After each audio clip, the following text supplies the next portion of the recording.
मित्रों, आज के इस आलेख में और आज के उद्बोधन में हम जानेंगे कि भारतीय संस्कृति क्या है, भारतीय इतिहास क्या है और भारतीय सभ्यता क्या है, और कैसे कैसे स्रोत हमारे पास हैं, कैसे कैसे साधन हमारे पास हैं जो इनको जान सके।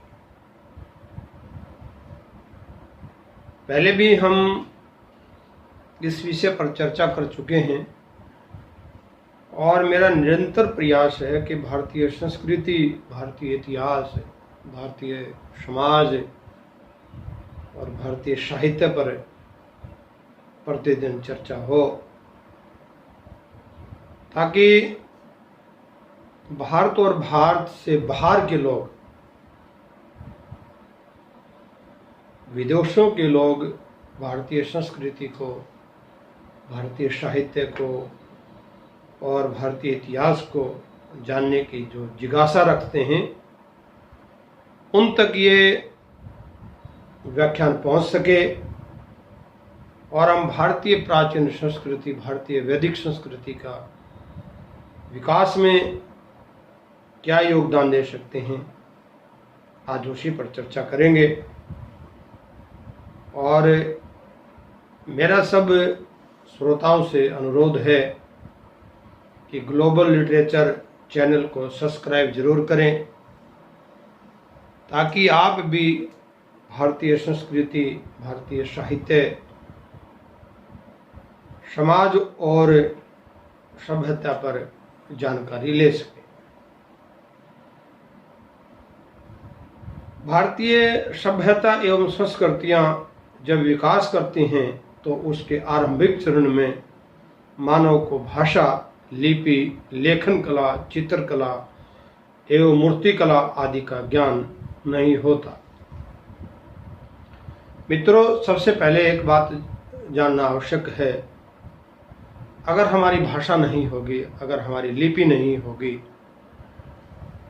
तो हम साहित्य के किसी भी पायदान पर पहुंचने के लिए सक्षम नहीं हो सकते।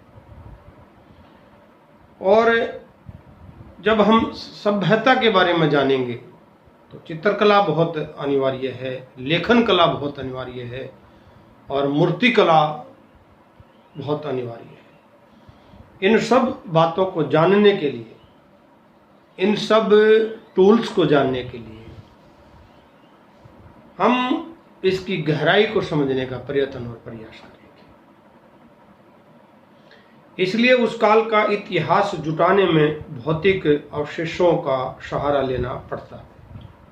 उदाहरण के लिए, अंडमान निकोबार के एक आदिवासी समुदाय की बस्ती के बाहर स्थित टीलों की खुदाई करके पता लगा जा सका कि उस टीले में मछलियों की हड्डियां, नारियल के कड़े छिलके, कछुओं के खोल, बड़े पशुओं के हड्डियां और एक के ऊपर एक कितने स्तरों में दबे हुए, वे कितने पुराने हैं, कितने प्राचीन हैं और किस काल के हैं, उस पर चर्चा करना, उस पर जानकारी रखना और विशेषज्ञों के साथ विमर्श करना, यह हमारा दायित्व होता है।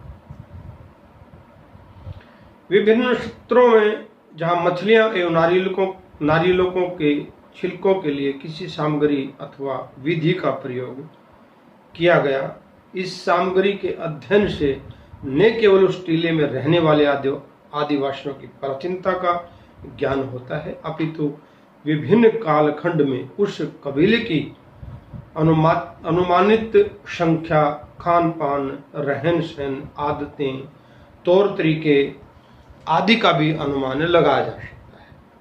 इस प्रकार उस बस्ती में के आसपास स्थित समाधानों, जिनको हम कब्र कहते हैं, खोज करके उनकी रीति रिवाज, उनकी परंपराओं को ध्यान में रखते हुए और उन सब विचारों को का गहन अध्ययन करके हम इस नतीजे पर पहुंचे हैं कि मध्य से उन मृत मानव के मूल नश्वश्य जातियों का पता लगा जा सकता है। वे निग्रेटो जाति के हैं या भूमध्य सागरीय द्रविड़ हैं या पश्चिमी ब्रेथिसेल्स जाति के। विश्व की अनेक ऐसी सभ्यताएं हैं जो प्राचीन भारतीयों ने भी अपने पीछे अनगिनत भौतिक अवशेष छोड़े, जिन्हें जोड़कर इतिहास ने प्राचीन भारतीय इतिहास का निर्माण किया। जब कोई सभ्यता मूर्ति कला, स्थापत्य कला तथा लेखन कला का विकास करती है, तब उस सभ्यता का इतिहास जानने के दो प्रमुख स्रोत हमारे सामने उपलब्ध होते हैं। पहला साहित्य स्रोत और दूसरा है पुरातत्व स्रोत। और अब हम दोनों स्रोतों से क्या जानकारी हासिल कर सकते हैं कि सभ्यता एवं संस्कृति के इतिहास को जानने के लिए उपलब्ध जो प्राचीन सामग्री है, जो साहित्यिक स्रोतों के रूप में हमें प्राप्त होती है, भारतीय साहित्य और विदेशी विवरण। प्रथम में हम भारतीय साहित्य पर चर्चा करेंगे। भारतीयों को ईसा पूर्व 2500 में लिपि की जानकारी हो चुकी थी, परंतु सबसे प्राचीन उपलब्ध हस्तलिपियां ईसा पूर्व 4वीं सदी की हैं। ये हस्तलिपियां मध्य एशिया से प्राप्त हुई। भारत में ये लिपियां भोजपत्रों और तारपत्रों पर लिखी गई, परंतु मध्य एशिया में जहां भारत की प्राकृत भाषा का प्रचार हो गया था, ये हस्तलिपियां मेष, चर्म तथा कांठ पट्टियों पर भी लिखी गई। इन्हें भले ही हम अभिलेख कह सकते हैं, परंतु ये हस्तलिपियां ही हैं, क्योंकि उसमें मुद्रण कला का जन्म नहीं हुआ था। इसलिए ये हस्तलिपियां अत्यधिक मूल्यवान सामग्री के रूप में प्रयुक्त मात्रा में उपलब्ध हो रही हैं। परंतु इसमें अधिकतर हस्तलिपियां दक्षिण भारत, कश्मीर एवं नेपाल से प्राप्त हुई। इस प्रकार के अधिकांश हस्तलिपियां संग्रहालयों में और हस्तलिपि ग्रंथालयों में आज भी भारत में विद्यमान हैं, सुरक्षित हैं। और धार्मिक ग्रंथ के रूप में अगर हम साहित्य की दृष्टि से, साहित्यिक स्रोतों की दृष्टि से, हम दो भागों में इसको बांट सकते हैं। पहला है धार्मिक ग्रंथ और दूसरा है अन्य आदि ग्रंथ। अब अधिकांश प्राचीन भारतीय ग्रंथ धार्मिक विषयों से संबंधित हैं, तथापि वेद और उपनिषद, ब्राह्मण, धर्मसूत्र, बौद्ध साहित्य, जैन साहित्य और धार्मिक ग्रंथों में ऐतिहासिक तथ्य भी हमारे सामने उपलब्ध हैं।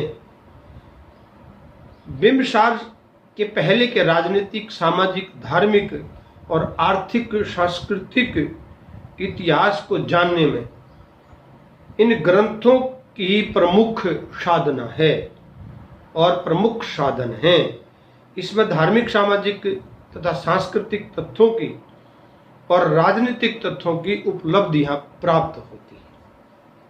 हिंदू धर्म ग्रंथ में अगर वेद, उपनिषद, महाकाव्य, रामायण और महाभारत तथा पुराणों आदि का समावेश इसमें उपलब्ध होता है। साहित्य प्राचीन भारत की सामाजिक सांस्कृतिक परिस्थितियों का काफी विस्तृत में इसमें चर्चा हम कर रहे हैं। इसके देश काल का पता लगाना काफी कठिन महसूस हो रहा है और कोई साक्ष्य उसमें मिलने नहीं, प्रतीत नहीं। अगर हम वैदिक साहित्य की बात करें तो ऋग्वेद सबसे प्राचीन वैदिक ग्रंथ है। इतिहासकार इसके रचना काल के बारे में एक मत नहीं है, एक सहमति नहीं है। विभिन्न धाराओं के साहित्यकार विभिन्न मत प्रस्तुत कर रहे हैं, जबकि विदेशी विद्वान योकिब के अनुसार ऋग्वेद का रचना काल ईसा पूर्व 4500 से ईसा पूर्व 3000 माना जाता है और ब्राह्मणों का रचना काल ईसा पूर्व 3000 से 2000 ईसा पूर्व के आसपास माना जा सकता है। प्रसिद्ध साहित्यकार और प्रसिद्ध लेखक पीवी कोणे ने वेदों की रचना काल को ईसा पूर्व 4000 से ईसा पूर्व 1000 माना है। कुछ विद्वान ऋग्वेद का रचना काल ईसा पूर्व 1500 से 1000 के बीच में स्थापित करने में बात कर रहे हैं।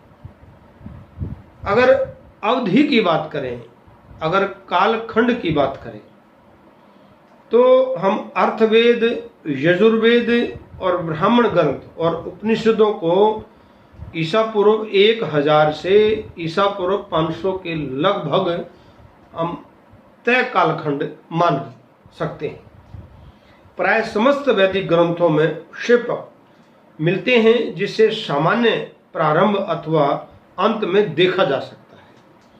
कहीं कहीं ग्रंथ के बीच में और कहीं कहीं ऋग्वेद में जो मुख्यतः प्रार्थनाएं मिलती हैं और बाद के वैदिक ग्रंथों में प्रार्थनाओं के साथ कर्म कांडों, जादू टोनों और प्राचीन व्याख्यानों का समावेश मिलता है।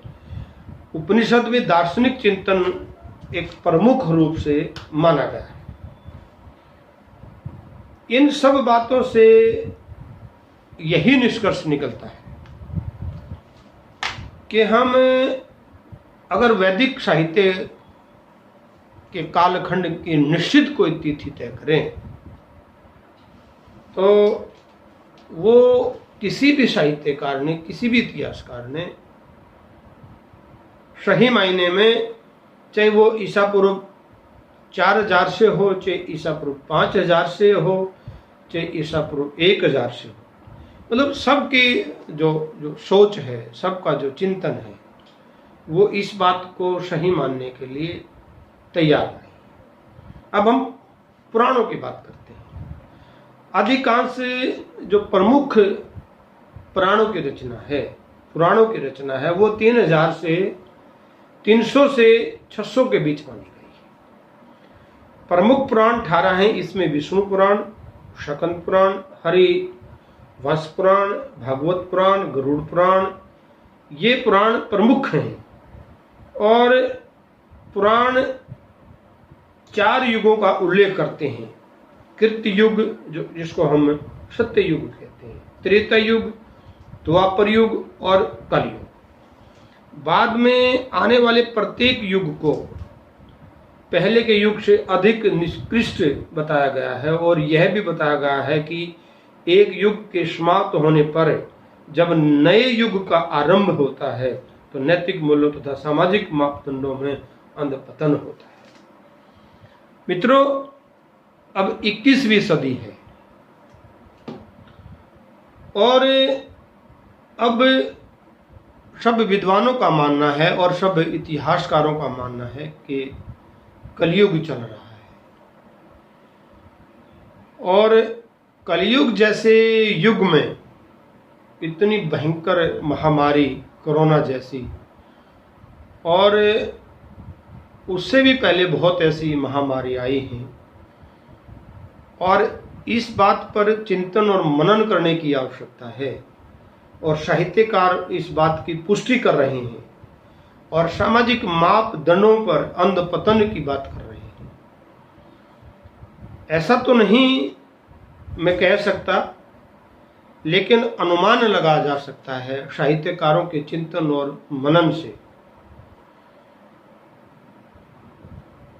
कि चाहे सत्य युग है, चाहे त्रेता युग है, चाहे द्वापर है और अब निरंतर में कलयुग चल रहा है।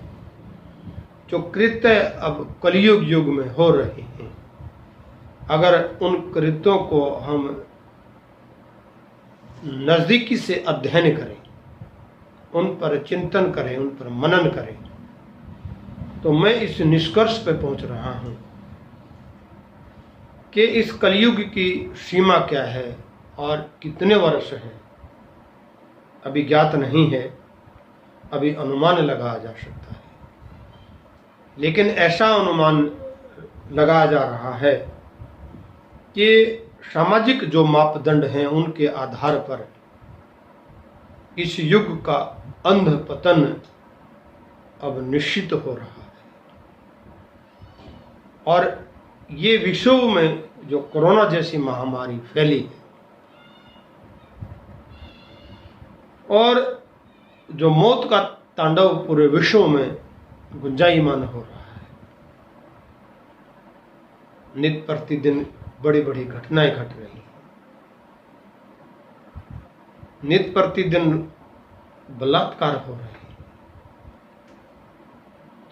और मानव मूल्यों का जो पतन हो रहा है, बस यही अनुमान लगाया जा सकता है कि शायद अब कलयुग अंत की ओर है। और इस कड़ी में अगर महाकाव्य पर अगर हम चर्चा करें तो विश्व का एक ही महाकाव्य है रामायण, और दूसरा महाकाव्य है महाभारत, जो वेदव्यास द्वारा कृत है। डॉक्टर याकोबी ने रामायण की भाषा के आधार पर इसे ईसा पूर्व 800 से ईसा पूर्व 600 के बीच की रचना माना है। इस प्रकार रामायण के मूल रूप में जिन श्लोकों का वर्णन है और इस महाकाव्य में उपदेश मिलते हैं जिन्हें बाद में जोड़ा गया, और रामायण का वर्तमान स्वरूप महाभारत ग्रंथ की रचना के बहुत बाद में लिखा गया, ऐसा साहित्यकार कह रहे हैं। अब इस बात पर भी चिंतन करने की आवश्यकता है कि ये द्वापर या त्रेता की बात है और रामायण में राम के बारे में चर्चा है और राम को कहते हैं कि द्वापर में आए थे, और अब कलयुग में स्वयं कृष्ण भगवान ने धरती पे जन्म लिया। और ये भी मान्यता है कि जब जब इस पृथ्वी पर पाप की अति होगी तो स्वयं कृष्ण भगवान जन्म लेंगे। वो किस रूप में लें ये अभी ज्ञात नहीं है। महाभारत की रचना ईसा पूर्व 4वीं शताब्दी मौर्य काल मानी जाती है। इसका वर्तमान स्वरूप 4वीं शताब्दी ईसा पूर्व गुप्त काल के सामने आया। रामायण और महाभारत ईसा पूर्व 10वीं शताब्दी से ईसा पूर्व 4वीं शताब्दी तक की परिस्थितियों को चिन्हित करते हैं, चित्रित करते हैं। महाभारत में मूल रूप से 8800 श्लोकों के बारे में कहा गया है।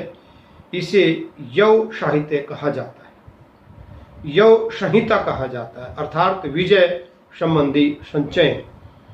आगे चलकर इसमें 24,000 श्लोक और आ गए और इसका नाम प्राचीन वैदिक भारत के नाम पर भारत हो गया। अंत में श्लोकों की संख्या बढ़कर 1 लाख तक पहुंच गई और इसे महाभारत अथवा शतशः संहिता कहा जाने लगा। मुख्य व्याख्यान कौरव और पांडव संघर्ष का है, जो उत्तर वैदिक काल का हो सकता है। विवरण वाला अंश उत्तर वैदिक काल का है और उपदेशात्मक खंड उत्तर मौर्य गुप्त काल का माना जाता है। अब हम बौद्ध ग्रंथ या बौद्ध साहित्य के बारे में चर्चा करेंगे कि बौद्ध धर्म के ग्रंथों में ऐतिहासिक व्यक्तियों की तथा घटनाओं की जानकारी मिलती है। प्राचीन बौद्ध ग्रंथ पाली भाषा में लिखे गए हैं। यह भाषा मगध यानी दक्षिण बिहार में बोली जाती है। इन ग्रंथों को ईसा पूर्व 2री सदी में श्रीलंका में संकलित किया गया। यह धार्मिक साहित्य बुद्ध के समय की परिस्थितियों की जानकारी देता है। मित्रों, इन ग्रंथों में हमें न केवल बुद्ध के जीवन के बारे में है जानकारी मिलती है, सूचनाएं मिलती हैं, साक्ष्य मिलते हैं, बल्कि बौद्धों के गैर धार्मिक साहित्य से संबंधित सबसे महत्वपूर्ण रोचक है गौतम बुद्ध के पूर्व जन्मों से संबंधित कथा। माना जाता है कि पूर्व जन्म की ये कथाएं जातक कथाएं कहलाती हैं और उन जातक कथाओं के आधार पर हम लोक कथाओं को भी जान सकते हैं। ये जातक ईसा पूर्व 5वीं सदी से ईसा पूर्व सदी की सामाजिक एवं आर्थिक परिस्थितियों पर महत्वपूर्ण प्रकाश डालते हैं। ये कथाएं बुद्धकालीन राजनीतिक घटनाओं पर भी जानकारी देती हैं। मित्रों, गौतम बुद्ध के ज्ञान प्राप्ति की जो चर्चा है, जो जानकारी है, वो हमें मालूम है। पूरा विश्व गौतम बुद्ध के नाम से प्रचलित है, जबकि इतिहास में साक्ष्य हैं। साहित्यकारों ने इस बात पर चर्चा की है कि सिद्धार्थ अपने आप को बदलकर गौतम बुद्ध में परिवर्तन कर देते हैं और ज्ञान प्राप्त हुआ तो गौतम बुद्ध को ज्ञान प्राप्त हुआ और वो वट वृक्ष आज भी गया बिहार राज्य में विद्यमान है। अगर हम बौद्ध धर्म के बारे में चर्चा करें या बौद्ध धर्म के बारे में जानें तो विश्व में एक ऐसा धर्म है जो समानता की बात करता है, जो समरसता की बात करता है, जो भाईचारे की बात करता है, और वो है बौद्ध धर्म। बौद्ध धर्म का उदय भारत में हुआ और ये बढ़ता बढ़ता विश्व के अनेक देशों में फैला, चाहे वो प्रगतिशील और विकासशील देश चाइना हो, चाहे वो श्रीलंका हो, चाहे बांग्लादेश हो, चाहे वियतनाम हो, चाहे कंबोडिया हो, और चाहे मलेशिया हो, और चाहे थाईलैंड हो। हम इन जिज्ञासाओं पर चिंतन करने की आवश्यकता है कि बुद्ध भारत में पैदा हुए और बौद्ध धर्म का प्रचार प्रसार उन्होंने भारत में किया, जब विश्व के अनेक देशों ने उसको ग्रहण करके उस पर नीति निर्धारण करके अपने आप को एक सबल और सफल देश बनाने का प्रयत्न और प्रयास किया और कुछ हद तक वो सफल भी हुए। मित्रों, आज के व्याख्यान में आज हमने जाना कि भारतीय सभ्यता, भारतीय संस्कृति, भारतीय इतिहास कैसे टूल से हम इसके बारे में जानेंगे। कल फिर हम धर्मशास्त्र और जैन ग्रंथ पर चर्चा करेंगे। मैं डॉक्टर कामराज सिंधु, अध्यक्ष हिंदी विभाग, दूरवर्ती शिक्षा निदेशालय, कुरुक्षेत्र विश्वविद्यालय कुरुक्षेत्र, अध्यक्ष हिंदी विभाग और चेयरमैन ग्लोबल हिंदी साहित्य शोध संस्थान भारत, प्रधान संपादक शोध दर्पण पत्रिका। मेरा एक बार फिर आपसे नम्र निवेदन कि भारतीय संस्कृति, भारतीय साहित्य, भारतीय समाज और भारतीय इतिहास की अगर जानकारी आप लोग लेना चाहते हैं तो ग्लोबल लिटरेचर चैनल से आप जुड़ें और ये वैदिक और धर्मशास्त्र, जैन धर्म, बौद्ध धर्म और द्वापर त्रेता और युगों युगों से चल रहे ये महाकाव्य की प्राचीनतम विस्मताएं महाभारत और रामायण जैसे विश्व के दो आधारभूत ग्रंथ, इन पर हम नित्य प्रतिदिन चर्चा कर रहे हैं। आपने मुझे सुना, आपका बहुत बहुत आभार, बहुत बहुत धन्यवाद। जय हिंद, जय भारत।